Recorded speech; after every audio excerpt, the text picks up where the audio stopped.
A lot of people ask me why I left the Democratic Party.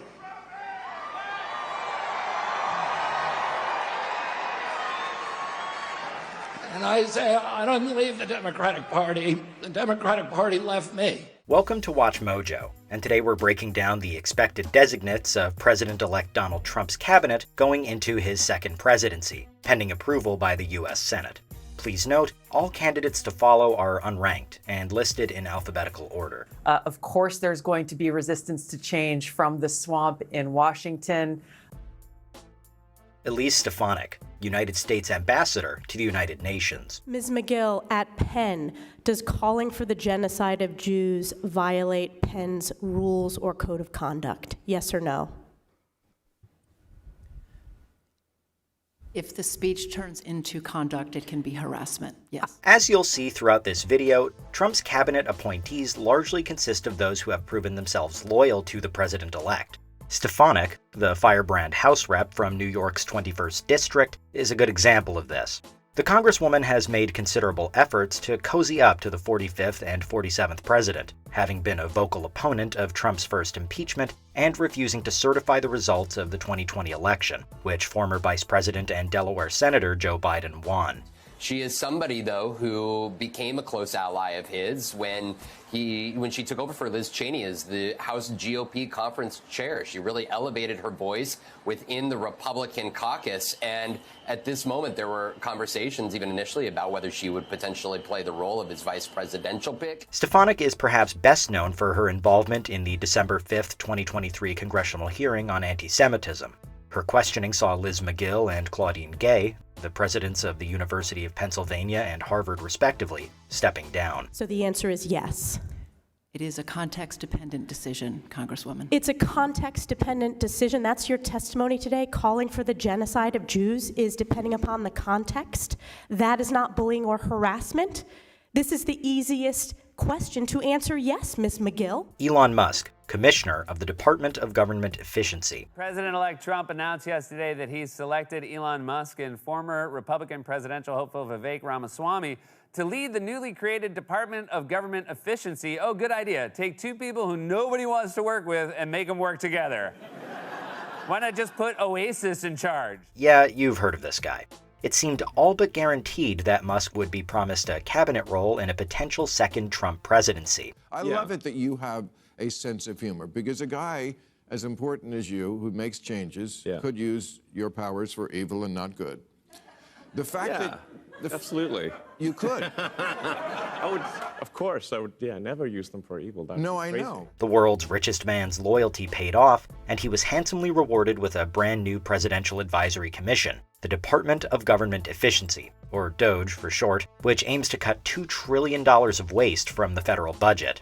It's important to note, though, that this almost certainly will not constitute a new department, which would require congressional approval. President-elect Trump's aides are starting to get annoyed with Elon Musk's involvement with the presidential transition. What a privilege to live in the kind of bubble where Elon Musk is just now starting to annoy you. Trump also recruited another billionaire, Roivant Sciences founder Vivek Ramaswamy, to co-lead DOGE. Hopefully they can put aside warring egos and play nice. John Ratcliffe, director of the Central Intelligence Agency. Donald Trump is prioritizing and rewarding loyalty, people who he believes are going to be able to carry out his agenda. Trump has a history with his pick for CIA head. Ratcliffe previously served as the mayor of Heath, Texas, before becoming a Texas House rep and then director of national intelligence under the president-elect during his first term, holding the office from May 2020 to January 2021. Now, John Ratcliffe, he's a former director of national intelligence. He's also a former Texas congressman. He is a Trump loyalist and someone whose policy views really align with the president-elect. 45's first attempt to nominate Ratcliffe to that office was met with widespread criticism by Senate Republicans, who raised concerns about Ratcliffe's overwhelming loyalty to Trump and his prosecutorial achievements, which they claimed were exaggerated from their actual significance. While Ratcliffe withdrew from consideration at that time, Trump was able to successfully appoint him to the position of National Intelligence Director the following year. Ratcliffe served in the first Trump administration as Director of National Intelligence. He also represented Texas's 4th Congressional District in the House for several years and worked as a federal prosecutor in the Lone Star State. Kristi Noem, United States Secretary of Homeland Security. Noem gained national prominence by refusing to shut down South Dakota during the height of the COVID pandemic, which at one point had the highest per capita death rate, the third highest in the world.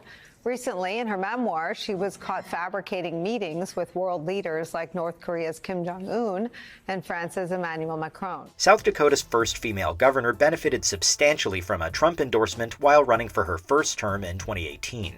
Noem first began to build a national profile during the COVID-19 pandemic, following the president's lead in choosing to eschew mask mandates, social distancing, and lockdowns in her state. That Noem will now head the agency that will be responsible for carrying out one of the incoming Trump administration's key campaign promises, and that is mass deportations of millions of undocumented immigrants here in the United States. In fact, Noem spent $5 million worth of taxpayer money to fund a 2020 tourism campaign for South Dakota.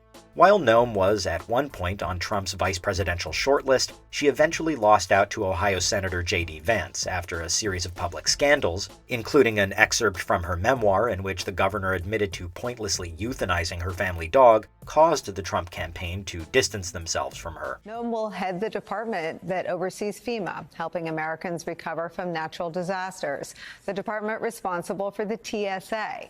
They protect Americans when they fly.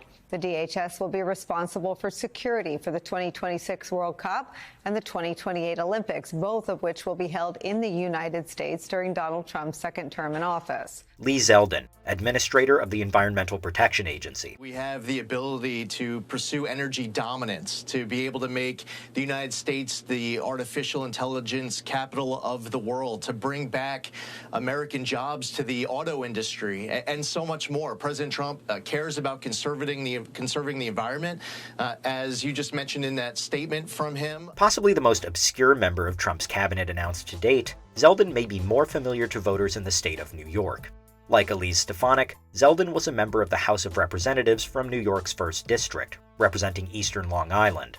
The former congressman rose to national prominence following his candidacy for the 2020 New York gubernatorial election, in which he reportedly visited every New York county twice. We're going to restore U.S. energy dominance, revitalize our auto industry to bring back American jobs, and make the U.S. the global leader of AI. We'll do so while protecting access to clean air and water. Rolling back regulations, boosting energy and auto production, but also protecting clean air and water. Are those opposing ideas, or can they do it all? Also like Stefanik, Zeldin has emerged as a staunch Trump ally, prominently supporting Trump's Stop the Steal claims.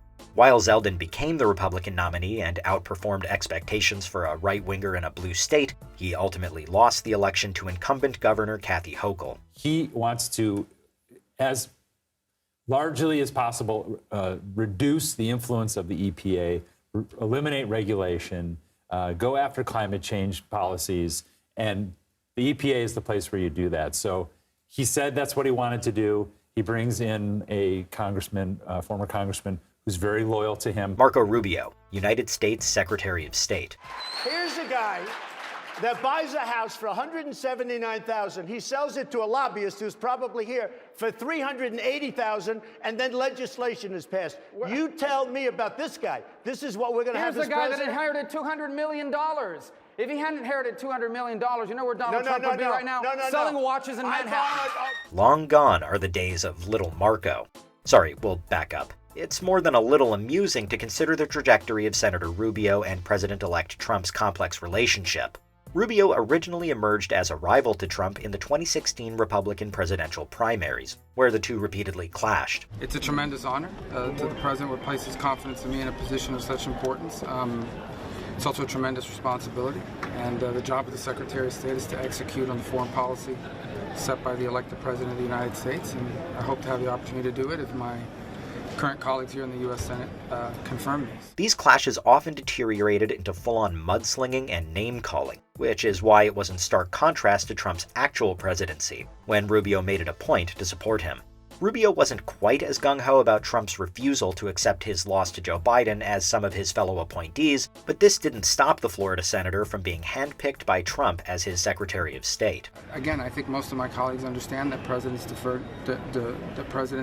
deserve great deference in appointing people to key positions in government to serve in their cabinet, and that's how I expect they'll continue. But obviously, I'm not sure if I'll even be here for that vote. Matt Gaetz, United States Attorney General. He just wrote this on Truth Social. Quote, Matt is a deeply gifted and tenacious attorney, trained at William & Mary College of Law, distinguished himself in Congress through his focus on achieving desperately needed reform at the Department of Justice. Few issues in America are more important than ending the partisan weaponization of our justice system. To say that this controversial Florida House rep was a wild choice would be vastly underselling it. Gaetz is hardly liked even by members of the Republican Party, who set off alarm bells after Trump announced his intention to appoint him to head the Department of Justice. According to the New York Times, Gaetz has been accused of, quote, illicit drug use, sharing inappropriate images and videos on the House floor, misusing state identification records, converting campaign funds for personal use, and accepting impermissible gifts. I just think it's silly. I believe that the president is probably rewarding him for being such a loyal soldier to the president. But the president is smart enough and his team is smart enough to know that Mr. Gaetz will never get confirmed by the Senate whatsoever. The congressman has often brushed off credible claims of misconduct against him as targeted efforts by the quote-unquote deep state. A report detailing these accusations against him was set to be released 2 days after Gaetz resigned his position to accept Trump's nomination. Gaetz is not only totally incompetent for this job, he doesn't have the character, he is a person of moral turpitude, and notwithstanding how difficult it may be politically, this is a nomination the Republican Party should oppose. You're saying he's the worst. That's pretty strong language. Pete Hegseth, United States Secretary of Defense. Breaking news, Trump naming his pick to head the Department of Defense. That's the Fox News host Pete Hegseth. Hegseth has been a longtime staunch Trump defender. Here he is back in 2020. This is a president who has said, I want to make America great again, and he's up against the forces of the left who believe that America was never great. It's almost surprising that it's taken this long for Trump to dive into the talent bench at Fox News, which has routinely praised the president-elect and attacked his detractors. Hegseth, a veteran of the Army National Guard, has worked with Trump before, vocally supporting Trump's 2016 presidential campaign and advising him on certain matters during his first term. We know, based on reporting and what he said publicly, that he pressured Trump to pardon Eddie Gallagher, who was accused of war crimes. He pressured Trump privately and publicly. This is the kind of thing that I think makes him a bit of a controversial pick. The Fox and Friends weekend host was even strongly considered as a frontrunner to run the United States Department of Veterans Affairs, ultimately losing out on the role to David Shulkin. Hegseth's nomination reportedly blindsided everyone, from Department of Defense employees to advisors on Trump's team. His name hadn't even appeared on the initial shortlist for the role. According to an anonymous defense official who spoke to CNN, quote, everyone is simply shocked. Hegseth lives and breathes the military. It's in his DNA. He's a combat vet with 20-plus years of service. He did tours in Iraq and Afghanistan, receiving 2 Bronze Stars. Hegseth also has degrees from Princeton and Harvard, but we're not going to hold that against him. Robert F. Kennedy Jr., United States Secretary of Health and Human Services. This is something he posted on Truth Social just a moment ago. He said, I am thrilled to announce Robert F. Kennedy Jr. as the United States Secretary of Health and Human Services. When Trump said he'd let Kennedy go wild on health and medicine, provided he didn't interfere with matters of the environment, he really wasn't joking around.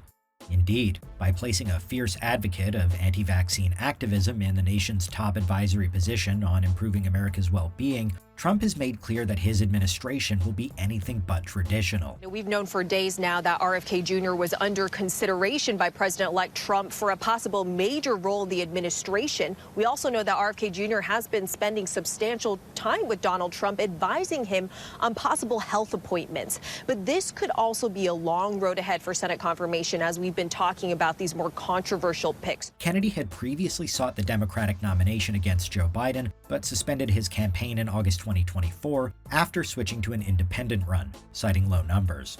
Days later, he endorsed Trump and frequently appeared alongside the 45th president on the campaign trail. Kennedy's appointment is sure to be controversial and face backlash from both sides of the aisle. RFK Jr., he has pushed debunked conspiracy theories around a whole range of public health issues, including around vaccines. He's even said that he would push to remove fluoride for drinking water. He's also a critic of the CDC. Before we continue, be sure to subscribe to our channel and ring the bell to get notified about our latest videos. You have the option to be notified for occasional videos or all of them. If you're on your phone, make sure you go into your settings and switch on notifications. Tulsi Gabbard, Director of National Intelligence. I think President Trump has already shown how active he has been in not waiting around for day one on January 20th or 21st, but he's already leading. He's already engaging with so many of these world leaders around the world on the phone constantly, and he's showing the kind of leadership that the American people voted for. Gabbard has embarked upon a long, complicated political journey since becoming the youngest woman ever elected to the Hawaii House of Representatives in 2002. Elected as a Hawaii House Rep in 2012, Gabbard served in that role until 2021, following her unsuccessful 2020 bid for the Democratic presidential nomination. We have seen from the very beginning how much President Trump has been attacked, smeared, censored, the government weaponized against a candidate for president and a former president in ways that have never been seen in our country before. Gabbard adopted increasingly conservative positions and appeared on Republican-friendly talk shows on Fox News and registered as an independent before settling on the Republican Party in 2024. After endorsing Trump for president in 2024 and being named honorary co-chair of his campaign, Gabbard was selected by the president-elect to fill the role that had formerly been held by John Ratcliffe. The amazing thing is, what I hope the American people are feeling is a sense of hope. And frankly, Jesse, I've been heartened to see how engaged people continue to be, even though the election is over. What do you think of President-elect Trump's cabinet appointees? Be sure to let us know in the comments. Did you enjoy this video? Check out these other clips from WatchMojo, and be sure to subscribe and ring the bell to be notified about our latest videos.